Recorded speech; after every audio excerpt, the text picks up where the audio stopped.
Unang tanong po galing sa Twitter. Ano ba nangyari? Ito na naman, nag-announce kayo, pagkatapos, well, to make a long story short, it seems as if hindi pala pinag-iisipan bago i-announce. No, I have to be very clear, no? The policy shift has been approved. The mayors of the National Capital Region, we met with them in the morning prior to the emergency meeting yesterday. While there was confusion and there was some others who didn't understand, at the end of the day, they were able to understand the policy shift.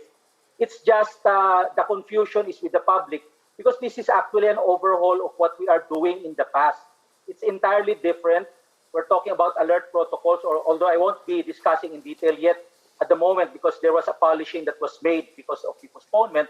But what is important is everybody or the public must understand this policy shift that we're doing. And for example, kung tinuloy natin ngayon, yung GCQ na pinag-uusapan natin, which is really the confusing part there, no? Actually, dito sa policy shift na ito, na alert levels, kung naka-alert level 4, for example, hindi pa rin pwede ang church and religious gatherings. I think the use of the GCQ made it more confusing. That's why we're not using that term anymore, but more on the alert levels. And of course, hindi ko po na madidiscuss in detail ang alert levels, but just the concept of it. But everything right now is, there's very clear. Yes, sir. I think, sir, that part is clear. That part is clear to everybody. Yung part kasi na nagamit kasi yung GCQ. And again, in the new policy, we will no longer be using GCQs, but alert levels. That created the confusion. And hopefully tomorrow, although of course we extended the MECQ until September 15, we are hoping that once approved tomorrow, we can even implement it earlier than September 15. The September 15 is just to give allowance for purposes of public communications. Kasi iba na po to. And I think the public will like this kind of setup, including the business community, kasi we are no longer looking at essential and non-essential movement of people. For example, in this new policy setup of the alert levels, regardless of the alert level, the non-essential activities can now exist to happen. No? Let's say gusto mong magbiyahe for tourism purposes, papayagan yan into regardless of the alert level. What is being prohibited right now are specific activities that are the main source of COVID-19 infections and spread, which are crowded places, closed places, and activities that promote close contact. So in-identify na po yan dun sa operational guidelines, and that will be publicly discussed after tomorrow's meeting. Pero sir, as of Monday, nung Monday lang, si Secretary Roque still released a list of GCQ areas for Wednesday with the granular lockdowns and MGCQ areas with heightened restrictions, along with the granular lockdowns. So that was supposed to take effect today kung hindi tuloy yung postponement. Yeah, i-clear ko yun. What we're talking about are protocols for the pilot area, which is NCR only. The rest of the country will still be governed by the old omnibus guidelines. And once we become successful in this new policy shift in the National Capital Region, which was identified to be the pilot area, there will be another tweak, most probably, or adjustment in the protocols. Then kung talagang maayos talaga to at maraming mabibenepisyo nating kababayan, including, of course, hindi natin mapalago o mapadami ang COVID-19 infections, then this will be something that will be done on a nationwide basis starting after September 30. So, sa pilot lang ito, Ed. We hear what you're saying, that and certainly the public can use the time to digest, as you said, no, para ma-process nila and they can manage their expectations, they can plan accordingly.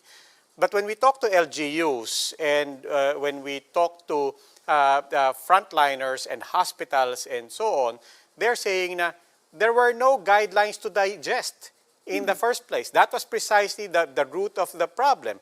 Parang ngayon lang pinag-iisipan yung guidelines. Na yung announcement, wala pa yung guidelines. I'd like to correct that, Rob. There were already guidelines. In fact, that was twice presented to the IATF for approval. One was last Thursday, and the other one was yesterday, Tuesday. It's just because of it's a major shift that was really different from the old guidelines to be implemented again, pilot in the National Capital Region. That was the decision.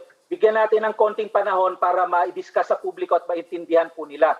In fact, later on, when the business sector will hear of this, this is something that will be more acceptable to them because it will be more business-friendly to some extent. Alam nyo, may basis din po ito. For example, we have now statistics that all over the Philippines, 80% of the cases in the local governments or in the localities came from 11 to 30% of the barangays. In the NCR, it's only 12%. So the policy shift is very important. Kasi dapat ang nila-lockdown mo lang yung 12%. In the old guidelines, pag talagang marami ka nakikitang cases, regardless kung nasaan yan, you lock down the whole 100% of the province or the region. But this time around, we were going to lock down only the areas where the COVID-19 is really prevalent and there are clusters of cases. At not to mention that even the non-essential movement or activities are even allowed. So na-identify na natin yung mga super spreader activities na ipagbabawal in this new alert level policy. Sir, para lang klaro, we understand magagawa pa kayo ng guidelines. Okay, we grant you that. Yeah, meron na. Yes, sir. Pero at least in broad strokes, in very broad strokes, so yung granular lockdowns, malino naman yan eh. You lock down, for example, a building, a street, a barangay, or a sitio, and yun, walang labas-masok yun, yes. Di ba? For, I think, 14 days. Correct. Tama, diba? So, more or less yun, malino yun. Yeah. Yung alert level 1, 2, 3, 4, that is an alert level imposed on the entire city, ganun ho ba? In the for the case of NCR, the whole NCR.